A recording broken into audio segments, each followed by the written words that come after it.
Okay guys, welcome back to the channel. This is Tuscany, Italy. I'm on a tour, as I've been probably sharing with you if you've been following along, in Italy, touring of various manufacturers that Fidelity imports, fabulous distributor.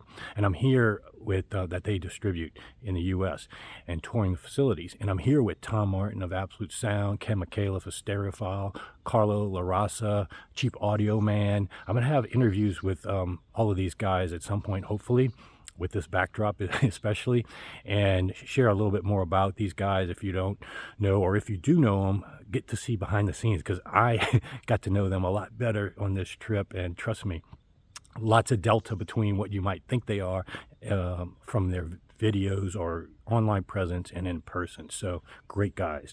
But what I wanted to do with this video, number one, give you the best backdrop ever in a audiophile video, but also wrap up Munich in kind of a summary. I don't want to, I'll do a formal wrap up where I give individual awards to rooms, but I wanted to just highlight 4 or 5 things that stuck out to me. And sometimes that's the best way to give you guys what is the best, most memorable things. If it can stick out over all the other shrapnel of hundreds of rooms. I did hundreds of videos, over 100 videos, I think. Then that kind of is good feedback for you. These are the things that stick out in my head.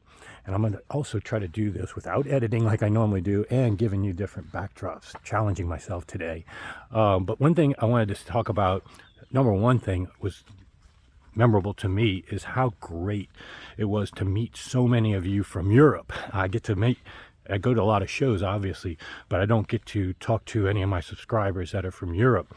And so it was great meeting you guys. The feedback that you guys give me, and the feedback, quite frankly, that a lot of manufacturers give me, has been very heartwarming. You know, I don't chase the vanity metrics and panhandle for likes and subscribes and all that stuff. But really, and I don't even make money off these videos because they all have music clips. But it's more valuable to me to get that kind of feedback firsthand. Love hearing that you guys are enjoying my style of coverage, and it's helping brands and it's helping you as audiophiles. So that's all the fuel I need to keep going and doing this for you. But on top of that, what rooms and things stood out among all the rest? Let me even elevate so you can kind of see just how amazing this is, because you're probably paying attention to the view and not me. But one thing that stood out to me right off the bat early in the show coverage, and I think I mentioned this on day one wrap up, was the PMC Fenestria. In terms of music quality in the room, where I had it almost dedicated to myself, the sweet spot, low noise floor, that was the one room out of the entire show where I was able to get goosebumps with a song that I didn't even know. And so when that happens, which is so rare, you can't dismiss that. You can't forget that. By the way, out of the corner of my eye, I catch a balloon in the air. Let me see if you guys can even see it. There's a balloon flying in the air over here. Amazing countryside here. Anyway, so right off the bat, PMC deserves credit.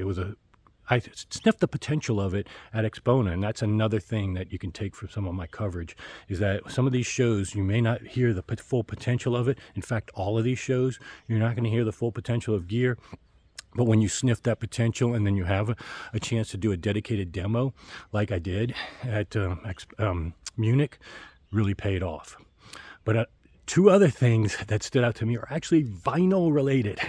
Turntables, this acoustical systems turntable, $600,000 turntable. When you actually heard the designer talk about it, it was incredible what they do to make that turntable. But here's something that was even more incredible. As incredible as that massive turntable was, what impressed me even more is when I asked him about the smaller turntable right next to it, less expensive, $100,000. He was honest and admitted that one is slightly better than the big one. Now, it's not visually as impressive, but it had so many things, well, not so many, but certain things that were better in that smaller one, more modern, than the bigger one. And so when I see that level of honesty from a designer, that is extremely impressive to me. So not only can he make the most massive, impressive turntables on several metrics that would benchmark against anything. And that's sometimes what people with the cost no object budgets, they want best of the best. But he can also tell people, if you can't afford this, or you want a little more performance over looks, here's what you get. Very impressive to me. And I think I titled that video, "This is why I go to shows." Yeah, it's not just to see fancy chassis, it's to learn more about the people and the gear.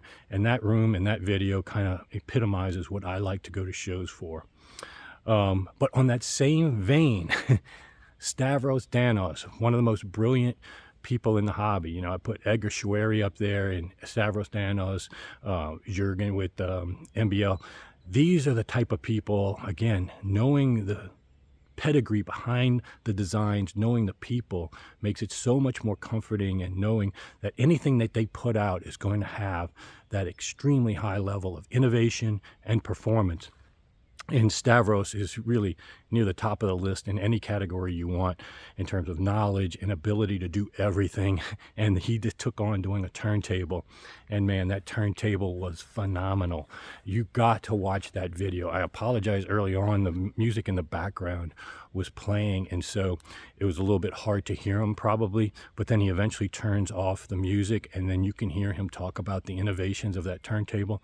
Do not miss that video. Even if you're not a turntable guy like me, it gives you more comfort that anything that this guy does is state of the art. But he also talks about that amazing Contendo speaker system, 3.5 year wait at least to get it, and $800,000. Unbelievable. You got to watch that video. But on that same vein, like I was talking about with regard to why I go to these shows, and especially Munich, is that the first 2 days are just for press and dealers. And what they are able to do is do more scripted demos. Now, normally I don't like scripted demos, but when they're doing it for press, and in one case at least, this really paid off, and it was the Dali room. And I have known of Dali for many, many, many years. They used to have line source ribbons that were extremely high performance and great speakers.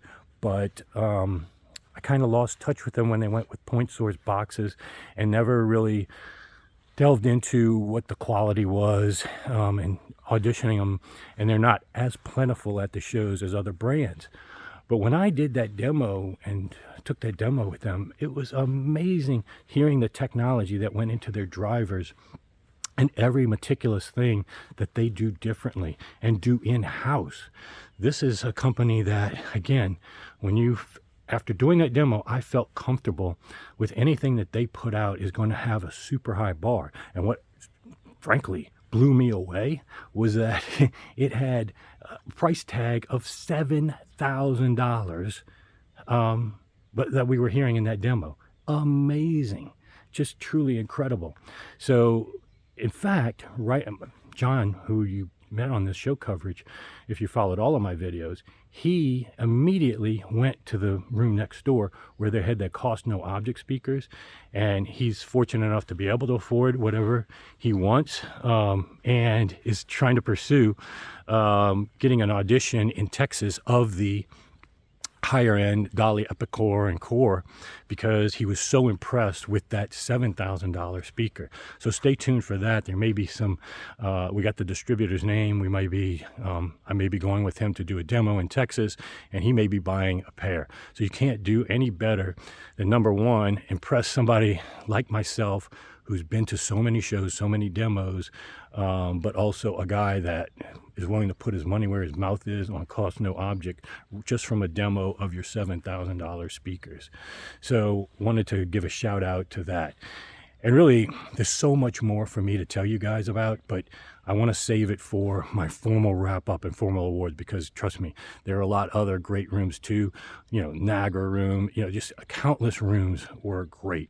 But I just can't hold this camera much longer, and I want to give you something, at least the major highlights that stuck out to me, and I'll have plenty more from Gold Note, Audiophile, and Unison Research, Opera loudspeakers. It's been a phenomenal tour, so I'll sign off with this beautiful view for you guys.